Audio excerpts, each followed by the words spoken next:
Friends, आज की video में हम स्टडी कर रहे हैं phenol shows acidic nature why. Phenol shows acidic nature why. Phenol अम्लीय प्रकृति दर्शाता है क्यों। Phenol is acidic but alcohol is neutral why. Phenol अम्लीय प्रकृति दर्शाता है किंतु अल्कोहल उदासीन प्रकृति दर्शाता है क्यों। Phenoxide ion is more stable then phenol why. Phenol की तुलना में फिनॉक्साइड आयन अधिक स्थायी होता है क्यों। तो डियर स्टूडेंट्स, इन सब के आंसर अभी हम करते हैं। डियर स्टूडेंट्स, आप जानते हैं कि ये फिनॉल है। ये देखिए, जो आप देख रहे हैं ये फिनॉल है। और यहाँ पर आपको पता है कार्बन जो होता है, यहाँ पर जो कार्बन होता है उसमें sp2 हाइब्रिडाइजेशन होता है। यहाँ पर जो कार्बन होता है वो sp2 संकृत होता है। ठीक है, तो एक बार फिर से देखिए, मैंने कहा आपसे ये जो फिनॉल है, फिनॉल में यहाँ पर ये जो कार्बन है जिससे ये OH ग्रुप लगा हुआ है, तो यहाँ पर जो कार्बन है उसमें sp2 हाइब्रिडाइजेशन, sp2 संकरण होता है। ठीक है, दूसरी बात, इस कार्बन से जो ये OH ग्रुप जुड़ा हुआ है, ये देखिए ये सिंगल बॉन्ड से जुड़ा हुआ है। और यहाँ ऑक्सीजन के पास देख रहे हैं आप, ये लोन पे इलेक्ट्रॉन है। ठीक, इसका मतलब क्या हुआ कि इस फिनॉल में रेजोनेंस, अनुनाद होगा। जब इसमें रेजोनेंस होगा तो ये क्या हो जाएगा, अपने आप को स्टेबलाइज कर लेगा, ये अपने आप को स्थायी करेगा। कैसे करेगा, देखिए, जैसे यहाँ पर आप देख रहे हैं कि इसके पास एक ये दो लोन पेयर है। जैसे ये लोन पेयर ऊपर से नीचे आएगा, यहाँ पर इस कार्बन की वैलेंसी बढ़ जाएगी तो ये वाला बॉन्ड अब आगे की तरफ आ जाएगा। अब जैसे ये लोन पेयर नीचे आएगा यहाँ पर, तो यहाँ डबल बॉन्ड हो जाएगा। ठीक है, इसने एक लोन पेयर दिया था तो यहाँ पर प्लस साइन आ जाएगा। और ये बॉन्ड जैसे ही आगे गया तो यहाँ पर ये नेगेटिव साइन आ जाएगा। अब इसके जस्ट बाद जैसे ये नेगेटिव यहाँ पे आएगा तो इस कार्बन की वैलेंसी बढ़ जाएगी, इसलिए बॉन्ड अब आगे की तरफ चला जाएगा। ठीक है, क्योंकि ये नेगेटिव यहाँ के बॉन्ड बनाएगा और ये बॉन्ड अब आगे जाके नेगेटिव में कन्वर्ट हो जाएगा। ये देखिए, सिमिलरली ये नेगेटिव यहाँ के बॉन्ड बनाएगा तो इस कार्बन की वैलेंसी बढ़ेगी, इसलिए बॉन्ड आगे की तरफ खिसक जाएगा। ठीक है, तो ये नेगेटिव अब यहाँ बॉन्ड बनाएगा तो ये बॉन्ड अब आगे जाके नेगेटिव में कन्वर्ट हो जाएगा। इसी तरह से जैसे ये नेगेटिव आगे जाके यहाँ बॉन्ड बनाएगा तो यहाँ इसकी वैलेंसी बढ़ जाएगी, तो ये बॉन्ड वापस ऊपर की तरफ शिफ्ट हो जाएगा। ठीक है, जिसकी वजह से क्या होगा कि अब यहाँ पर सिंगल बॉन्ड आ जाएगा। ये स्ट्रक्चर अब हमको फिनॉल का मिल जाएगा। ठीक है, आप कभी भी गौर करना कि फर्स्ट और फिफ्थ स्ट्रक्चर जो होते हैं ये दोनों हमेशा क्या होते हैं, सेम होते हैं। बस second, third and fourth structure रहते हैं, ये क्या रहते हैं, चेंज रहते हैं। अब आपने क्या देखा कि फिनॉल में रेजोनेंस हुआ, रेजोनेंस की वजह से इसने अपने आप को क्या कर दिया, स्टेबल यानी स्थायी कर लिया। अब आप देखिए यहाँ पर क्या हुआ कि ये जो फिनॉल है इसके ऑक्सीजन पर, अब देख रहे हैं आप, ये देखिए ये दो लोन पेयर हैं। आपको पता है ऑक्सीजन जो है ये मोर इलेक्ट्रोनेगेटिव यानी अधिक ऋण विद्युतीय होता है, जिसकी वजह से क्या होता है, OH के बीच का जो बॉन्ड है इसको अपनी तरफ क्या करता है, पुल करता है, अपनी तरफ क्या करता है, खींचता है। खींचने की वजह से क्या होता है कि इस H पर अब पॉजिटिव चार्ज आ जाता है ना, इस H पर धनात्मक आवेश आ जाता है और ये प्रोटॉन बनकर रिमूव हो जाता है। ये देखिए प्रोटॉन बनकर क्या हो गया, अलग हो गया। ये प्रोटॉन बनकर क्या हो गया, अलग हो गया। और यहाँ पर अब जो है, क्योंकि जैसे ये नेगेटिव यहाँ पर आएगा तो अब नेगेटिव का मतलब होता है अब एक लोन पेयर। देखो एक लोन पेयर ये था, एक लोन पेयर ये, जैसे ये बॉन्ड यहाँ आकर आएगा तो नेगेटिव, नेगेटिव मतलब एक लोन पेयर, तो इसलिए अब यहाँ पर 3 लोन पेयर हो जाएंगे, 1 2 एंड 3, क्योंकि नेगेटिव का मतलब एक लोन पेयर होता है। तो इसको हम लोग बोलते हैं फिनॉक्साइड आयन। अब आपने क्या देखा कि फिनॉल ने जब एक प्रोटॉन को रिमूव कर दिया तो यहाँ पर क्या बना, फिनॉक्साइड आयन। तो फिनॉक्साइड आयन का जब फॉर्मेशन होता है, फिनॉक्साइड आयन का जब निर्माण होता है तो प्रोटॉन के निकलने की वजह से होता है, इसलिए फिनॉल क्या करता है, एसिडिक नेचर शो करता है। तो अब आपको क्लियर हो गया क्या कि फिनॉल जो है अम्लीय गुण दर्शाता है, फिनॉल जो है एसिडिक नेचर दर्शाता है। क्यों, क्योंकि ये प्रोटॉन को रिमूव कर रहा है और फिनॉक्साइड आयन का फॉर्मेशन कर रहा है। ठीक है, तो यहाँ अगर मान लो क्वेश्चन आता है एग्जाम में, phenol shows acidic nature why, phenol अम्लीय गुण दर्शाता है क्यों, तो पहले क्या करेंगे आप, ये रेजोनेंस के थ्रू आप फिनॉल को पूरा कंप्लीट करेंगे, उसके बाद आप ये वाला स्ट्रक्चर बना करके आप प्रोटॉन को रिमूव करेंगे और फिनॉक्साइड आयन का फॉर्मेशन करेंगे। फिर आप यहाँ लिखेंगे कि हम जानते हैं किसी भी एसिड की एसिडिक स्ट्रेंथ इस बात पर डिपेंड करती है कि वो कितनी इजीली अपने प्रोटॉन को लिबरेट करता है। जितनी जल्दी वो प्रोटॉन को लिबरेट करेगा उतना ही ज़्यादा वो एसिडिक नेचर शो करेगा। किसी भी अम्ल की अम्लीय प्रवृत्ति या अम्लीय गुण इस बात पर निर्भर करता है कि वो कितनी शीघ्रता से अपने प्रोटॉन को त्यागता है। जितनी शीघ्रता से वो अपने प्रोटॉन को त्यागेगा उतनी सरलता से वो अम्लीय गुण दर्शाएगा। ठीक है, आपने देखा फिनॉल जो है प्रोटॉन को त्याग रहा है, प्रोटॉन को रिमूव कर रहा है और फिनॉक्साइड आयन का फॉर्मेशन कर रहा है, इसलिए ये फिनॉल जो है अम्लीय गुण यानी कि एसिडिक नेचर शो करता है। ठीक, अब मान लो दूसरा क्वेश्चन आता है कि phenol shows acidic nature why but alcohol shows neutral nature. Phenol अम्लीय गुण दर्शाता है लेकिन फिनॉल उदासीन प्रकृति का होता है, ऐसा क्यों? तो ये एसिडिक नेचर में तो इतना लिख दोगे आप, लेकिन अल्कोहल के लिए क्या करोगे, थोड़ा और एक्सटेंड करना पड़ेगा आपको। कैसे? ये देखिए, आपको पता है ये अल्कोहल में ये होता है, ये अल्कोहल का स्ट्रक्चर मैंने बना दिया। आपको पता है रेडिकल में क्या होता है, प्लस आई इफेक्ट यानी कि धनात्मक प्रेरणिक प्रभाव होता है। इसकी वजह से ये इलेक्ट्रॉन को क्या करता है, रिपेल करता है, क्योंकि आपको पता है आर जो रेडिकल है ये इलेक्ट्रॉन रिपेलिंग ग्रुप है, यानी इलेक्ट्रॉन को क्या करता है, ये रिपेल करता है। ठीक है, ये इलेक्ट्रॉन रिपेल करता है, ये यानी इलेक्ट्रॉन रिपेल, ये इलेक्ट्रॉन रिपेलिंग ग्रुप है ये। ठीक है, इलेक्ट्रॉन को क्या करता है, प्रतिकर्षित करता है। जब इलेक्ट्रॉन को रिपेल करेगा तो इस ऑक्सीजन पर इलेक्ट्रॉन डेंसिटी क्या हो जाएगी, बढ़ जाएगी। इस ऑक्सीजन पर इलेक्ट्रॉन घनत्व क्या होगा, बढ़ जाएगा। और OH के बीच का बॉन्ड क्या हो जाएगा, स्ट्रॉन्ग, ये स्ट्रॉन्ग बॉन्ड हो जाएगा। और आपको पता है जब OH के बीच का बॉन्ड स्ट्रॉन्ग हो जाएगा तो ये इजीली प्रोटॉन को लिबरेट नहीं करेगा। जब OH के बीच का बंध प्रबल हो जाएगा तो ये प्रोटॉन को आसानी से नहीं त्याग पाएगा, इसीलिए ये उदासीन गुण दर्शाएगा। तो देखो दूसरा क्वेश्चन भी आपको समझ में आ रहा है। ठीक है, क्या आप ये कहेंगे अल्कोहल में R यानी कि मूलक प्लस आई प्रभाव दर्शाता है, और प्लस आई प्रभाव जो दर्शाते हैं यानी जो रेडिकल होते हैं वो इलेक्ट्रॉन रिपेलिंग ग्रुप होते हैं, यानी कि इलेक्ट्रॉन प्रतिकर्षित समूह होते हैं। जब इलेक्ट्रॉन को प्रतिकर्षित करेंगे तो OH ग्रुप के ऑक्सीजन पर इलेक्ट्रॉन घनत्व बढ़ जाएगा, इलेक्ट्रॉन डेंसिटी बढ़ जाएगी और OH के बीच का बॉन्ड स्ट्रॉन्ग हो जाएगा। जब OH के बीच का बॉन्ड स्ट्रॉन्ग हो जाएगा तो ये प्रोटॉन की फॉर्म में रिलीज नहीं होगा, ये प्रोटॉन के रूप में पृथक नहीं होगा, इसलिए अल्कोहल जो है उदासीन गुण दर्शाएगा। ठीक है, अब मान लो एक क्वेश्चन ये आता है कि phenoxide ion is more stable than phenol, why? तो आपको क्या करना पड़ेगा, ये देखिए, पहले आप फिनॉल का रेजोनेंस शो करेंगे जैसे आपने शो किया इस तरह से, और यहाँ लिख देंगे structure first, structure second, structure third, structure fourth and structure fifth. अब यहाँ पर जो फिनॉक्साइड आयन है इसका भी क्या करेंगे, आप रेजोनेंस शो करेंगे। कैसे? ये देखिए, यहाँ पर मैंने आपको है ना फिनॉक्साइड आयन का स्ट्रक्चर लेकर समझाने की कोशिश कर रहा हूँ। ये देखिए यहाँ पर, यहाँ देखिए इस तरह से। आपको पता है फिनॉक्साइड आयन पर नेगेटिव चार्ज है ऑक्सीजन पर, इसीलिए ऑक्सीजन पर 3 लोन पेयर, 1, 2 और 3। एक लोन पेयर किसकी वजह से, नेगेटिव की वजह से। अब देखना क्या होगा, जैसे ही एक लोन पेयर ऊपर से नीचे आएगा तो ऑक्सीजन और कार्बन के बीच में डबल बॉन्ड हो जाएगा, क्योंकि अब ये लोन पेयर यहाँ से नीचे आएगा तो यहाँ डबल बॉन्ड हो जाएगा। मगर ऊपर जो है माइनस साइन अब हट जाएगा, क्योंकि यही माइनस तो अब लोन पेयर होता है और यही लोन पेयर यहाँ आकर बॉन्ड में कन्वर्ट हो गया, इसीलिए यहाँ सिर्फ क्या आएगा, डबल बॉन्ड आएगा। ठीक है, और ये वाला बॉन्ड क्या हो जाएगा, अब आगे ट्रांसफर हो जाएगा। तो कुल मिला के फिर से देखिए, जैसे ये लोन पेयर ऊपर से नीचे आएगा तो यहाँ कार्बन की वैलेंसी बढ़ेगी, तो ये वाला बॉन्ड आगे की तरफ क्या हो जाएगा, ट्रांसफर हो जाएगा। ठीक है, तो अब ऑक्सीजन के पास क्या बचेंगे, सिर्फ 2 ही लोन पेयर बचेंगे, मगर यहाँ पर अब कोई साइन नहीं आएगा। ठीक है, ये वाला बॉन्ड जब आगे गया तो यहाँ क्या आ जाएगा, नेगेटिव साइन आ जाएगा। ठीक, अब उसके बाद क्या होगा, आपको पता है रेजोनेंस अनुनाद होता है, और रेजोनेंस में क्या होता है, डिलोकलाइजेशन ऑफ इलेक्ट्रॉन, इलेक्ट्रॉनों का विस्थापन होगा पूरे बेंजीन रिंग पर। तो क्या होगा, जैसे ये नेगेटिव आगे जाएगा तो यहाँ कार्बन की वैलेंसी बढ़ेगी, तो ये नेगेटिव, ये जो बॉन्ड है अब ये नेगेटिव में कन्वर्ट हो जाएगा। ठीक है, ये नेगेटिव बॉन्ड में कन्वर्ट होता है और ये बॉन्ड अब नेगेटिव में कन्वर्ट हो जाएगा। ये देखिए, सिमिलरली ये नेगेटिव जब बॉन्ड में कन्वर्ट होगा तो ये बॉन्ड नेगेटिव में कन्वर्ट होगा यहाँ पर, ये देखिए।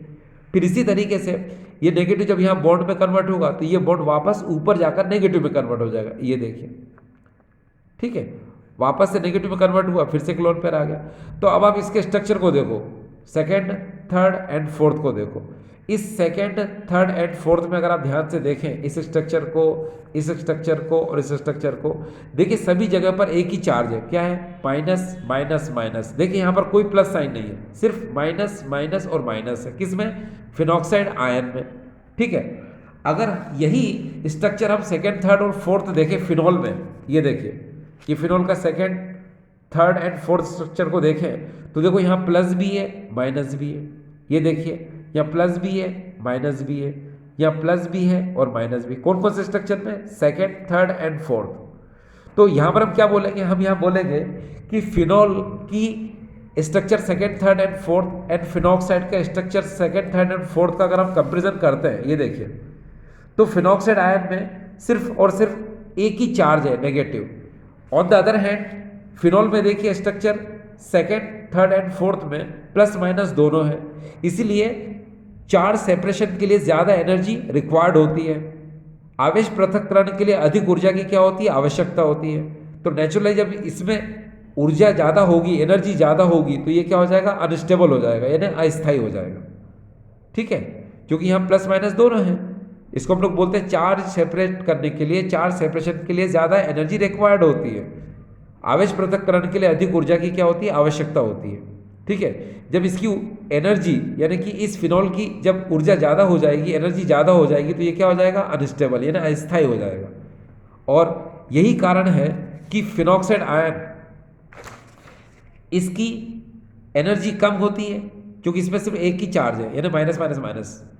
ठीक है, इसकी एनर्जी क्या? कम है, इसलिए क्या है? ये मोर स्टेबल यानी अधिक स्थायी है। और आपने देखा कि यहाँ फिनॉल में क्या? Plus minus plus minus plus minus second, third and fourth structure में है, इसलिए इसमें एनर्जी क्या रहेगी? ज़्यादा। और आपको पता है जब एनर्जी ज़्यादा होती है, ऊर्जा ज़्यादा होती है, तो क्या होता है? अनस्टेबल यानी कि अस्थायी। तो ये आपको क्लियर हो गया होगा कि फिनॉल की कंपैरिजन में जो फिनॉक्साइड आयन है वो मोर स्टेबल है। फ्रेंड्स, अभी हम स्टडी कर रहे हैं formation of ether bye dehydration of alcohol. Formation of ether bye dehydration of alcohol, alcohol के निर्जलीकरण द्वारा ईथर का निर्माण। डियर स्टूडेंट्स, देखिए ये हमारे पास एथेनॉल है, CH3CH2OH एथेनॉल, इसको हम इथाइल अल्कोहल भी कहते हैं।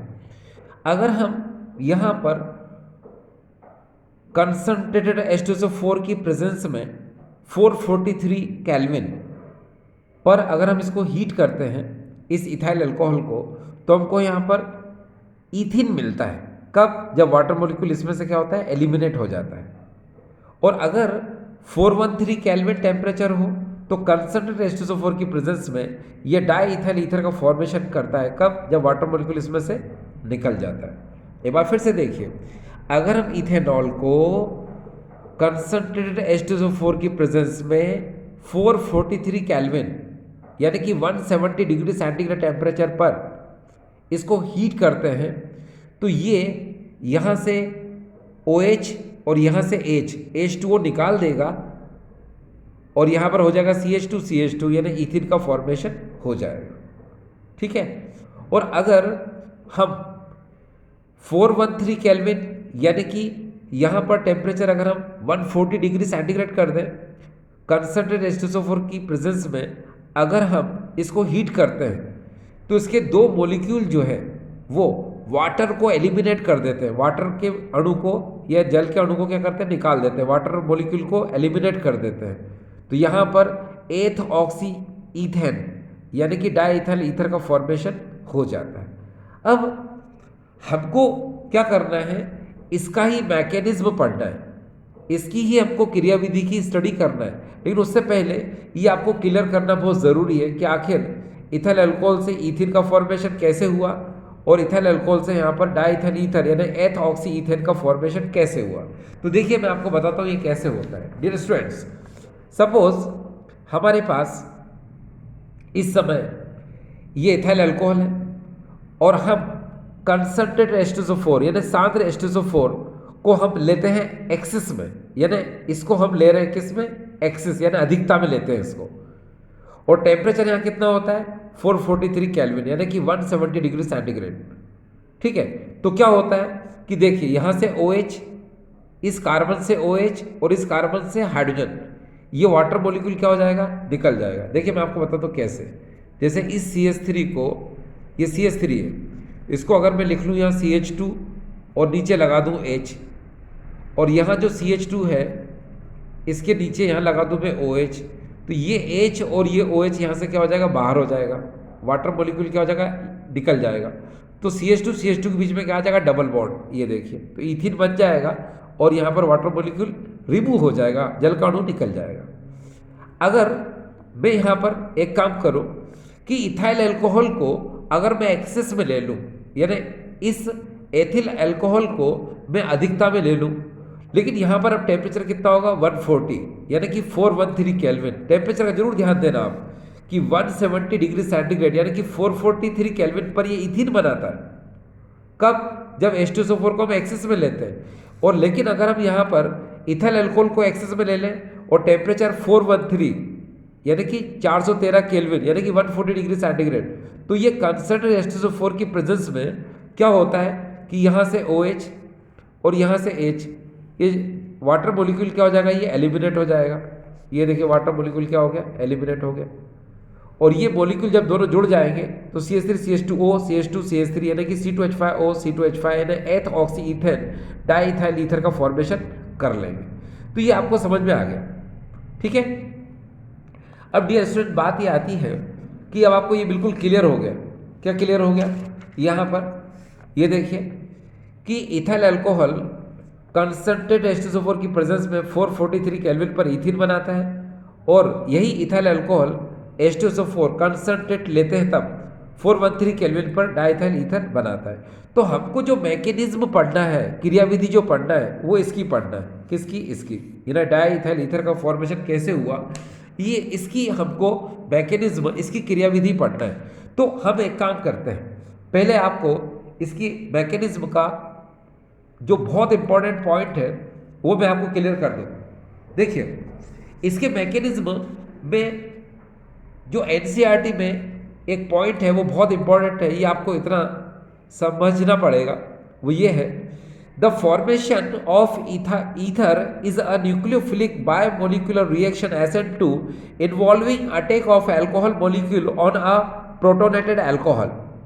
एक बार फिर से देखिए, the formation of ether is a nucleophilic biomolecular reaction SN2 involving attack of alcohol molecule on a protonated alcohol. इसका मतलब यहाँ आपको जो दिया हुआ है, ये दिया हुआ है SN2। ये SN2 का मतलब क्या होता है, तो पहले मैं आपको SN2 को समझाता हूँ, ये SN2 क्या होता है, उसके बाद हम इसकी मैकेनिज्म को समझते हैं। डियर स्टूडेंट्स, ये देखिए यहाँ पर मैं आपके लिए लिख देता हूँ, ये देखो ये SN1 और यहाँ मैंने लिख दिया SN2, ये इस तरह से आप लिख दो। अब SN1 के सामने ये जो 2 है ये लगा दो, और इस SN2 के सामने ये 1 है, इसको लिख दो, ऐसे लिख दो।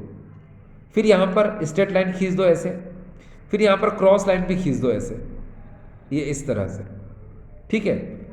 इसका मतलब ये होता है SN1 जो है ये 2 स्टेप में होती है और SN2 जो है 1 स्टेप में होती है। लेकिन SN1 जो है ये ओनली 1 मॉलिक्यूल की कंसंट्रेशन पर डिपेंड करती है और SN2 2 मॉलिक्यूल की कंसंट्रेशन पर डिपेंड करती है। एक बार फिर से देखिए, SN1 रिएक्शन 2 स्टेप में कंप्लीट होती है, SN2 1 स्टेप में कंप्लीट होती है। एक बार फिर से देखिए, SN1 2 स्टेप में कंप्लीट होती है, SN2 1 स्टेप में कंप्लीट होती है। SN1 की जो रेट ऑफ रिएक्शन है वो ओनली 1 मॉलिक्यूल की कंसंट्रेशन पर डिपेंड करती है और SN2 की जो रेट ऑफ रिएक्शन है वो 2 मॉलिक्यूल की कंसंट्रेशन पर डिपेंड करती है। हिंदी में देखें, SN1 जो क्रियाविधि है ये 2 पदों में पूर्ण होती है, SN2 क्रियाविधि ये 1 पद में पूर्ण होती है। SN1 जो अभिक्रिया होती है वो केवल एक अभिकारक की सांद्रता पर निर्भर करती है और SN2 क्रियाविधि जो होती है, SN2 जो क्रिया होती है, अभिक्रिया होती है, वो 2 अभिकारक अणुओं की सांद्रता पर निर्भर करती है। एक बार फिर से देखिए, SN1 अभिक्रिया 2 पदों में पूर्ण होती है, SN2 1 पद में पूर्ण होती है। SN1 केवल एक अभिकारक की सांद्रता पर निर्भर करती है, SN2 जो है दो अभिकारक की सांद्रता पर निर्भर करती है। इसको ऐसे भी कह सकते हैं कि SN1 अभिक्रिया की जो अभिक्रिया की दर है वो एक अभिकारक अणु की सांद्रता पर निर्भर करती है, और SN2 अभिक्रिया की जो क्रिया की दर है वो दो अभिकारक अणुओं की सांद्रता पर निर्भर करती है। तो अब आपको यहाँ पर जो मैंने बताया कि formation of ether bye dehydration of alcohol, Hindi में कहते हैं एल्कोहल के निर्जलीकरण द्वारा ईथर का निर्माण जो होता है वो इस SN2 अभिक्रिया पर डिपेंड करता है। ऐसा क्यों? तो पहले मैं इसकी मीनिंग बता दूं। देखो, इसको हम लोग बोलते हैं यूनिमोलिक्यूलर न्यूक्लियोफिलिक सब्स्टिट्यूशन रिएक्शन, एक आणविक नाभिक स्नेही प्रतिस्थापन अभिक्रिया। इसको बोलते हैं by molecular nucleophilic substitution reaction. इसको हम लोग बोलते हैं द्विआण्विक नाभिक स्नेही प्रतिस्थापन अभिक्रिया। तो मैंने आपको बताया कि जो ये देखिए डाईइथाइल ईथर यानी कि एथॉक्सी ईथेन का जो फॉर्मेशन है वो SN2 मैकेनिज्म पर डिपेंड करता है। क्यों डिपेंड करता है? मैं बताता हूँ क्यों डिपेंड करता है। क्योंकि ये जो SN2 है इसका जो मैंने बताया आपको कि इसका जो ऑर्डर मतलब आपको पता होगा कोटि, ये दो रिएक्टेंट मॉलिक्यूल कंसंट्रेशन पर डिपेंड करता है। तो यही चीज आप यहां देखिए, देखो क्या लिखा है इसने, the formation of ether is a nucleophilic biomolecular reaction SN2 involving attack of alcohol molecule on a protonated alcohol. तो इन्होंने ये कहा है कि ईथर का जो निर्माण होता है वो SN2 क्रिया विधि पर निर्भर करता है। क्यों? क्योंकि SN2 में क्यों बोला गया, SN2 में इसलिए बोला गया क्योंकि इसके अंदर दो मॉलिक्यूल ऐसे हैं जो पार्टिसिपेट करते हैं। देखो, एक तो ये अल्कोहल मॉलिक्यूल, ये देखिए, और दूसरा प्रोटोनेटेड अल्कोहल, ये ठीक है। यानी एक मॉलिक्यूल ये हो गया और दूसरा मॉलिक्यूल क्या हो गया, ये हो गया। तो इन दोनों की कंसंट्रेशन पर ये ईथर का फॉर्मेशन डिपेंड करता है। इन दोनों की सांद्रता पर ईथर का निर्माण निर्भर करता है, इसीलिए हम इसको बोलते हैं SN2। चलिए अब हम पढ़ेंगे इसका मैकेनिज्म। डियर स्टूडेंट्स, मैकेनिज्म पढ़ने के लिए सबसे पहले देखिए कि मैंने आपको बताया कि जैसे यहाँ पर ये H2SO4, ठीक है, या फिर आपने देखा होगा H3PO4, ठीक है, इनको हम लोग बोलते हैं प्रोटिक एसिड, क्योंकि ये प्रोटॉन जो है डोनेट करते हैं, प्रोटॉन जो है ये देते हैं, इसलिए इनको हम लोग क्या बोलते हैं, प्रोटिक एसिड, यानी कि प्रोटॉन ये डोनेट करते हैं। तो देखिए कैसे, सबसे पहले आप अगर ध्यान से देखें कि ये H2SO4 है, इसको ब्रेक करो, आयोनाइज करो तो 2H पॉजिटिव SO4 2 नेगेटिव का फॉर्मेशन करेंगे। तो आपने देख लिया कि H2SO4 कौन है, प्रोटिक एसिड है, ये ना प्रोटॉन देता है, ये देखिए 2H पॉजिटिव दे दिया। अब आपको पता है कि इसके अंदर ये कौन है, ये इथाइल अल्कोहल का पहला मॉलिक्यूल है। तो ये फर्स्ट मॉलिक्यूल इथाइल अल्कोहल का है। तो ये जो प्रोटॉन है इसको ये क्या करेगा, एक्सेप्ट करेगा। अब इसको एक्सेप्ट करने के लिए क्या करेगा कि इस ऑक्सीजन को देखो आप, एक लोन पेयर नीचे एक लोन पेयर ऊपर है, तो ये अपना ऑक्सीजन क्या करेगा, एक लोन पेयर इसको दे देगा, किसको, H पॉजिटिव को। देने के बाद क्या होगा कि ये पॉजिटिव अब ऑक्सीजन पर आ जाएगा, यहाँ प्लस, और ये हाइड्रोजन सिंगल बॉन्ड के थ्रू लिंक हो जाएगा। ये देखिए ऐसे, ये लोन पेयर नीचे वाला बचा, क्योंकि ये लोन पेयर तो उसने दे दिया था इसको, तो ये सिंगल बॉन्ड से जुड़ गया। और जब ये लोन पेयर देते हैं तो जो पॉजिटिव साइन होता है वो कहाँ जाता है, जहाँ इसकी पूंछ होती है यानी टेल होती है। तो यहाँ पर ऑक्सीजन की तरफ है टेल, इसलिए यहाँ पर पॉजिटिव साइन आ जाएगा, ये आ गया। इसको हम लोग बोलेंगे प्रोटोनेटेड अल्कोहल। ये देखिए ये सिंपल अल्कोहल है, और ये क्या है, प्रोटोनेटेड अल्कोहल में अब क्या हो गया, ये चेंज हो गया।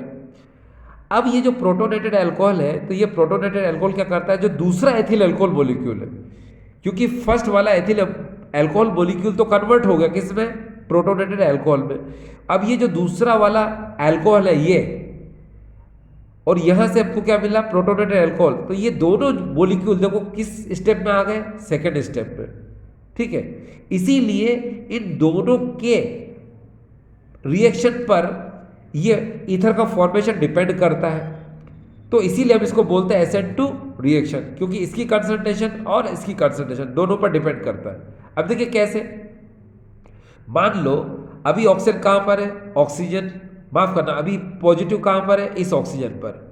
अगर ये वाला बॉन्ड मैं ऑक्सीजन की तरफ शिफ्ट कर दूं तो अब ये पॉजिटिव कहाँ जाएगा, इस कार्बन पर, कहाँ जाएगा, इस कार्बन पर। वो जैसे ही इस कार्बन पर पॉजिटिव चार्ज आता है वैसे ही ये दूसरा वाला एथिल अल्कोहल का जो ऑक्सीजन एटम है इस पर क्या करेगा, अटैक करेगा, है ना। तो अब ये पॉजिटिव कहाँ जाएगा, इस ऑक्सीजन पर आ जाएगा और ये सिंगल बॉन्ड से अब क्या हो जाएगा, ये जुड़ भी जाएगा। तो ये देखिए इस तरह से ये लिंक हो जाएगा। देखिए कैसे, बड़े आराम से देखिए। पहले CH3CH2OH ऐसे लिख लो। अब लोन पेयर इसने दिया था किसको, इस कार्बन पर जो प्लस था इसको, तो इसका प्लस कहाँ आ गया, ऑक्सीजन पर, ये देखिए, है ना। अब एक लोन पेयर क्या होगा, बचेगा, क्योंकि एक लोन पेयर तो ये इसको दिया था ना, इस पॉजिटिव को, तभी तो पॉजिटिव यहाँ पर आया, ठीक है। और अब सिंगल बॉन्ड के थ्रू ये लिंक हो जाएगा, ये देखिए इतना लिंक हो गया। और यहाँ से ये वाटर मॉलिक्यूल क्या हो जाएगा, अब ये रिमूव हो जाएगा, जल का अणु क्या हो जाएगा, निकल जाएगा, ये निकल गया। अब इस मॉलिक्यूल को क्या करेंगे, हम यहाँ लेकर आएंगे, ये देखें ले आए। अब यहाँ से क्या होगा, डीप्रोटोनेशन होगा, यानी कि प्रोटॉन क्या होगा, यहाँ से निकलेगा। अब निकलेगा कैसे, बात ये आती है, देखिए ये वाला जो बॉन्ड है, ये इस बॉन्ड को मैंने नीचे की तरफ ट्रांसफर कर दिया, कहाँ पर, इस ऑक्सीजन की तरफ, यानी ये बॉन्ड मैंने कहाँ दे दिया, ऑक्सीजन को। तो आपको पता है एक बॉन्ड में क्या होता है, 2 इलेक्ट्रॉन होते हैं, ठीक है। तो जैसे ही ये बॉन्ड नीचे की तरफ जाएगा ऑक्सीजन के पास, तो इसका पॉजिटिव कहाँ जाएगा, अब यहाँ आ जाएगा, H पर आ जाएगा, और ये प्रोटॉन बनकर क्या हो जाएगा, निकल जाएगा। और ऑक्सीजन पर अब 2 लोन पेयर, एक ऊपर से और एक ये जो बॉन्ड कन्वर्ट हुआ था यहाँ पर, भाई ये बॉन्ड जब नीचे जाएगा तो एक लोन पेयर देगा, ठीक है। और इसका पॉजिटिव कहाँ जाएगा, H पर। तो जब H पर पॉजिटिव चार्ज आएगा तो ये प्रोटॉन बनकर क्या हो गया, ये देखिए निकल गया। और ऑक्सीजन पर क्या आ गया, अब ये 2 लोन पेयर ऊपर और नीचे आ गए। तो इसको हम लोग बोलते हैं क्या, एथ ऑक्सी ईथेन। आपने देखा एथ ऑक्सी ईथेन, यानी कि डाई एथिल ईथर का फॉर्मेशन हो गया। तो ये बात आपको अब समझ में आ रही है, ठीक डियर स्टूडेंट्स। तो आई होप ये आपको मैकेनिज्म, यानी ये क्रियाविधि आपको समझ में आई होगी। देखिए बहुत सिंपल सी क्रियाविधि है, बहुत सिंपल सा क्या है, ये इसका मैकेनिज्म है। ये H2SO4 सबसे पहले क्या करेगा, ब्रेक होगा H पॉजिटिव और SO4 2 नेगेटिव में। ये H पॉजिटिव क्या है, ये फर्स्ट एथिल अल्कोहल का जो मॉलिक्यूल है अपना एक लोन पेयर इसको देकर इसको एक्सेप्ट कर लेगा और ये बनाएगा प्रोटोनेटेड अल्कोहल। अब ये जो प्रोटोनेटेड अल्कोहल है ये मैंने यहाँ इधर ले लिया और अब मैंने दूसरा एथिल अल्कोहल का मॉलिक्यूल ले लिया। तो ये वाला बॉन्ड जो है, आप पहले ये देखिए कि इस ऑक्सीजन पर अभी पॉजिटिव चार्ज है, तो ये वाला बॉन्ड जैसे ही हम इस पॉजिटिव यानी ऑक्सीजन की तरफ ट्रांसफर करेंगे तो ये प्लस अब कहाँ जाएगा, इस कार्बन पर। अब देखिए जब इस कार्बन पर प्लस आएगा तो ये ऑक्सीजन का एक लोन पेयर इस पर अटैक कर देगा, ठीक है। और अब ये कार्बन पर जो पॉजिटिव साइन था अब वो कहाँ जाएगा, इस ऑक्सीजन पर। और ये पूरा मॉलिक्यूल अब सिंगल बॉन्ड के थ्रू क्या हो जाएगा, जुड़ जाएगा, ये देखिए इस तरह से। और यहाँ से वाटर मॉलिक्यूल क्या हो गया, अब तो निकल ही गया था। अब इसको वापस यहाँ लाएंगे क्योंकि आपको पता है अब डीप्रोटोनेशन करना है ना, प्रोटॉन को निकालना है। तो ये वाला बॉन्ड अब आप क्या करेंगे, नीचे की तरफ भेजेंगे ऑक्सीजन के पास, है ना। जैसे ऑक्सीजन के पास भेजोगे तो ये पॉजिटिव कहाँ आएगा, यहाँ पर H के पास आ जाएगा और ये प्रोटॉन बनकर बाहर निकल जाएगा, ये देखिए निकल गया। और अब ये हो जाएगा एथ ऑक्सी ईथर का फॉर्मेशन हो जाएगा, ठीक है।